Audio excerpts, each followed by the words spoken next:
नमस्कार।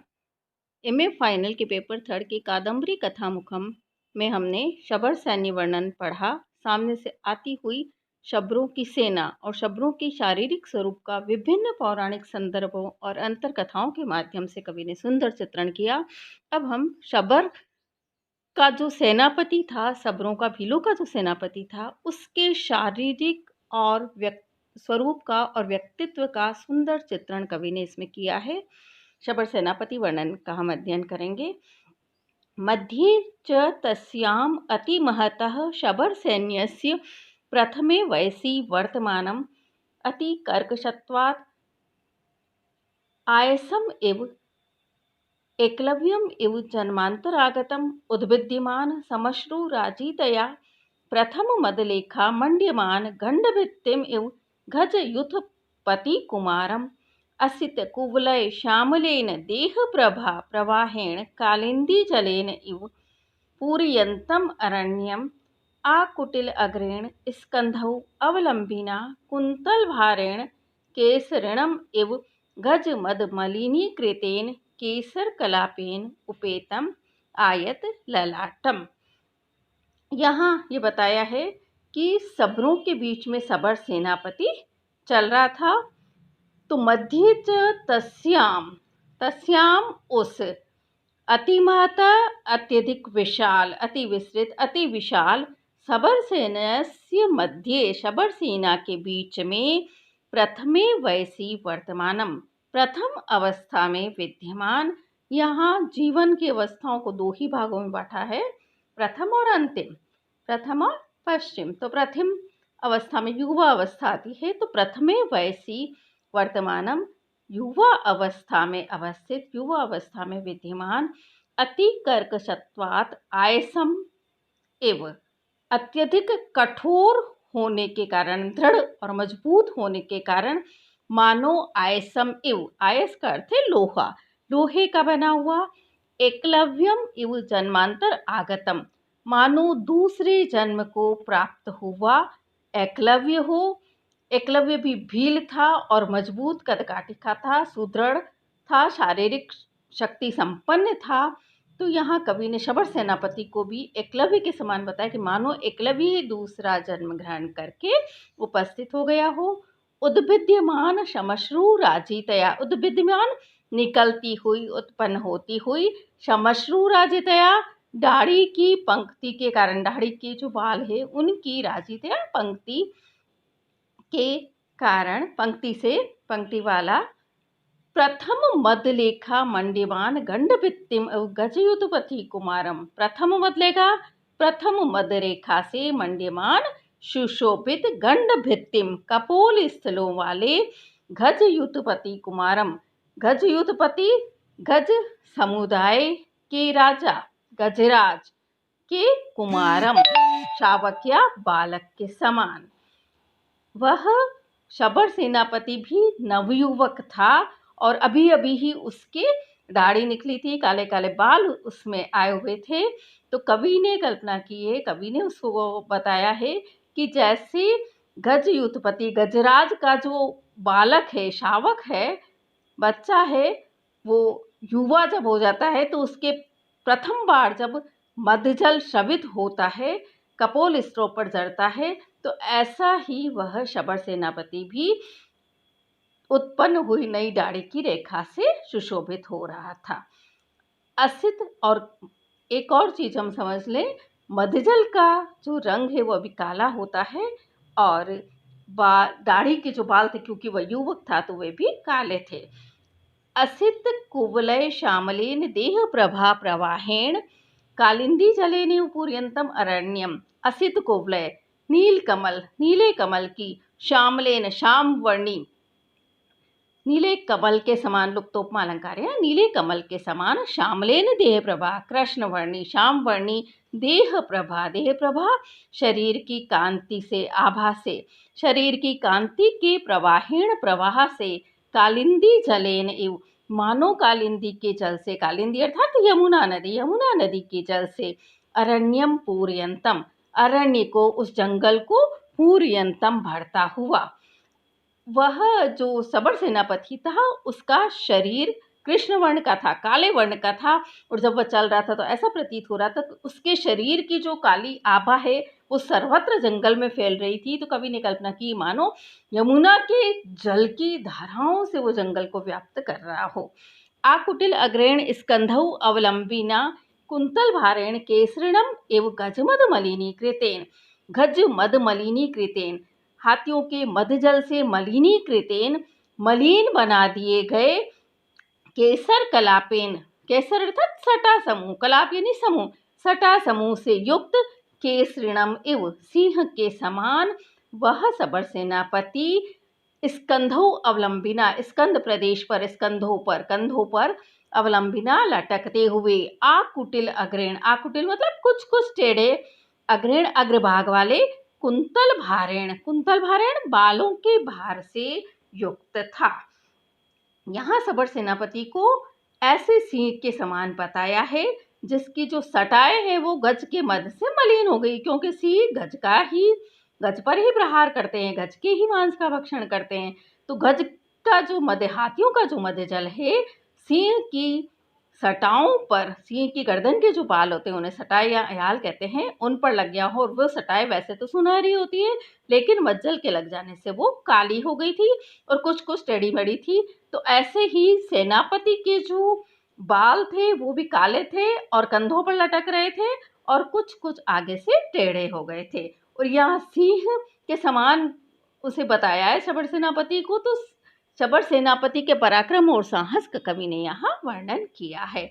आयत ललाटम, लंबे चौड़े ललाट वाला। अब ये अग्रिम अनुच्छेद हम इसका पढ़ेंगे। यहाँ एक और विशेषता मैं बता दूं, मलिनीकृतेन, यहाँ च्वी प्रत्यय का कवि ने प्रयोग किया है। मलिन, च्वी, क्री और त प्रत्यय, उपमा और उत्प्रेक्षा की सृष्टि की है। आयत ललाटम अतितुंग घोर गोणम उपनीत तस्य एक कर्ण आभरणताम भुजग फणामणेः आपाटलैः अंशुभिः आलोहितीकृतेन पर्णशयन अभ्यासात् लग्न पल्लवरागेण इव वाम पार्श्वेन विराजमानम् अचिरहत गज कपोल ग्रहीतेन सप्त छद परिमल वाहिना कृष्ण अग्रु पंकेन एव सुरभिणा मदेन कृत अंगरागम ऊपरी तत्परिमल अंधेन परिभ्रमता मायूर पिच्छ आतपत्र अनुकारिणा मधुकर कुलेन तमाल पल्लवेन इव निवारित आतपम आलूल पल्लव व्याजेन भुज बल निर्जितया भय प्रयुक्त सेवया विंध्याटव्यायव करतलेन अपमृज्यमान गंड स्थल स्वेद लेखम। आयत ललाटम, चौड़े, लंबे चौड़े ललाट वाला, उसका जो मस्तक था वो लंबा चौड़ा था क्योंकि वह भील था, आदिवासी था। अतितुंग घोर गोणम, और अत्यधिक ऊंची, तुंग ऊंची, घोर भयावह, ऊंची और भयानक, गोणम नासिका से, नाक से युक्त था। उपनीत तस्य एक कर्ण आभरणताम, तस्य उसके एक कर्ण आभरणताम, एक कान में आभूषण, आभरणताम आभूषण के रूप में, उपनीत पहनी हुई, भुजग फणामणे सर्प की मणि से, आपाटले कुछ कुछ पाटल, सफेद और लाल मिश्रित वर्णों वाली, अंशुभिः किरणों से, आलोहिती कृतेन कुछ कुछ लाल किए गए, पर्ण कुछ कुछ लालिमा से युक्त, पर्ण शयन अभ्यासात पत्तों पर सोने के अभ्यास से, लग्न यानी संलग्न, लगी हुई, पल्लव राघेण एव मानो पल्लव राघेण पत्तों की, पल्लव से मतलब है नव किसले, नव किसलेयों की लालिमा से युक्त, वाम पार्श्वेन बाएं भाग से, विराजमानम सुशोभित था। यहाँ कवि ये कहना चाह रहे हैं कि उसने एक कान में कर्णाभूषण के रूप में, कानों के आभूषण के रूप में सर्प की मणि को पहन रखा था, और उस सर्प की मणि की जो किरणें थी, कुछ कुछ गुलाबी जो किरणें थी, उसके वाम भाग पर गिर रही थी और उसका वाम भाग पाटल वर्णी प्रतीत हो रहा था, कुछ कुछ गुलाबी सा सुशोभित हो रहा था। तो यहाँ कवि ने कल्पना की कि मानो वह शबर सेनापति पत्तों पर सोता था, आदिवासी भील थे ये, तो पत्तों पर सोने के अभ्यास के कारण ही उन पत्तों की रागिमा, नव किसलयों का जो वर्ण होता है वो भी कुछ कुछ गुलाबी होता है, तो उन पत्तों की लालिमा उसके वाम पार्श्व पर, बाएं भाग पर लग गई थी। अचिर इतनी सुंदर और नवीन कल्पना कवि ने यहाँ की है। अचिर हत गज कपोल ग्रहीतेन सप्तछद परिमल वाहिना कृष्ण अग्रु पंकेन इव सुरभिणा मदेन कृत अंगरागम। अचिर हत, अचिर मतलब ज्यादा देर जिसे नहीं हुई है, सद्य ही हत मारे गए, गज कपोल ग्रहीतेन हाथियों के कपोल स्थलों से ग्रहण किए गए, सप्तछद परिमल वाहिना सप्तपर्ण वृक्ष की सुगंध के समान सुगंध को वाहिना धारण करने वाले कृष्ण अग्रु पंकेन काले अग्रु के पंख मतलब द्रव रस के समान सुरभिणा सुगंधित मदेन मद जल से कृत अंगरागम अंगों पर लेप किए हुए था। वह सबर सेनापति हाथियों का शिकार करता था, तो उसने तुरंत ही शीघ्र ही अभी भी हाथी का वध किया था, हाथियों पर प्रहार किया था, हाथियों को मारा था और उन हाथियों के मद जल से उसने अपने हाथियों का जो मद जल है उसके शरीर पर लग गया था। तो कवि ये कहना चाहते हैं, कल्पना करते हैं कि मानो कृष्ण अगरू का जो रस होता है, काला जो अगरू होता है, अगरू भी एक सुगंधित पदार्थ माना जाता है, उसका शरीर पर लेप किया जाता है, तो वह मदजल भी काले अगरू के समान ही सुगंधित था। साथ ही सप्तपर्ण वृक्ष भी अत्यंत सुगंधित होता है, तो सप्तपर्ण वृक्ष के समान ही वह अत्यंत सुगंधित था और उस मद जल से सबर सेनापति ने अपने शरीर पर मानो लेप किया हुआ था। वनवासी सदैव मदजल से ही लेप करते थे क्योंकि अगरू आदि सुगंधित पदार्थ वहां नहीं हुआ करते थे। और साथ ही इससे कवि ने बताया है कि बाण के समय में सुगंधित पदार्थों के लेपन की परंपरा थी। लोग वहां विलासिता का, उस समय विलासिता का युग था, लोग अगरू चंदन आदि सुगंधित पदार्थों का शरीर पर लेप करते थे अपने शारीरिक सौंदर्य को बनाए रखने के लिए। ऊपरी तत्परिमल अंधेन परिभ्रमता मायूर पिच्छ आतपत्र अनुकारिणा मधुकर कुलेन तमाल पल्लवेन इव निवारित आतपम।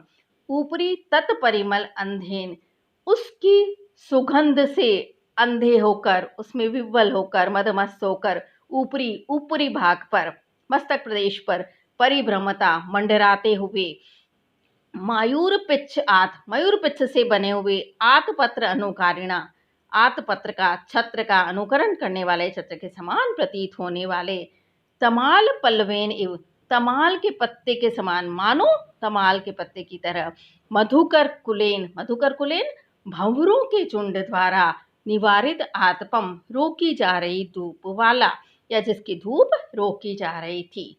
यहाँ कवि ने यह कल्पना की है कि सबर सेनापति ने अपने शरीर पर मदजल का लेप किया था। सीधा सा तो तथ्य यह है कि जब हाथियों पर उसने प्रहार किया था, हाथियों का मदजल उसके शरीर पर लग गया था और उस शरीर पर लगे हुए मदजल की सुगंध से आकृष्ट होकर उसके ऊपरी भाग पर, मस्तक प्रदेश पर भंवरे मंडरा रहे थे और वो भंवरे तमाल वृक्ष के जो पत्ता होता है उसके समान प्रतीत हो रहे थे। तमाल का पत्ता भी विशालकाय होता है और नील वर्णी होता है, श्याम वर्णी होता है, और भंवरे भी श्याम वर्णी थे। साथ ही भंवरे सिर के ऊपर मंडरा रहे थे, तो ऐसा लग रहा था मानो उसने छत्र धारण किया हुआ, आतपत्र धारण किया हुआ हो। मयूर पिच्छ, मोर पंखों से बने हुए छाते को, छत्र को उसने धारण कर रखा हो। तो इस प्रकार से कवि ने सबर सेनापति, क्योंकि वो सेनापति, तो उसके ऊपर मधुकर भंवरों के भंडारने के रूप में उसने आतपत्र की यहाँ कल्पना की है, छत्र की कल्पना की है। आलूल पल्लव व्याजेन भुजबल निर्जितया, आलोल पल्लव, आलोल कुछ कुछ हिलने से, पल्लव यानी पत्ते, पत्तों के कुछ कुछ हिलने के, व्याजेन व्याज से, बहाने से, भुजबल निर्जितया भय प्रयुक्त सेवया विंध्याटव्यायु, मानो भुज बल से जीती गई, निर्जीत वश में की गई, सबर सेनापति की भुजाओं के बल से निर्जीतया परास्त हुई या वश में की गई, भय प्रयुक्त सेवया भय के कारण सेवा में लगी हुई, विंध्याटव्या विंध्याटवी करतलेन अपने हाथों से, अपनी हथेलियों के द्वारा, मानो अपमृज्यमान गंड स्थल स्वेदलेखम, गंड स्थल सबर सेनापति के कपोल स्थलों के स्वेदलेखम पसीने की रेखाओं को अपमृज्यमान पूछ रही थी। यहाँ भी कवि ने सुंदर उत्प्रेक्षा अलंकार की सृष्टि की है। कवि की सुंदर कल्पना शक्ति यहाँ दिखाई देती है। वहाँ विंध्याटवी में हवा से वृक्षों के पत्ते हिल रहे थे। कवि ने कल्पना की है मानो शबर सेनापति के पराक्रम से जीती हुई, परास्त की गई, अपने वश में की गई।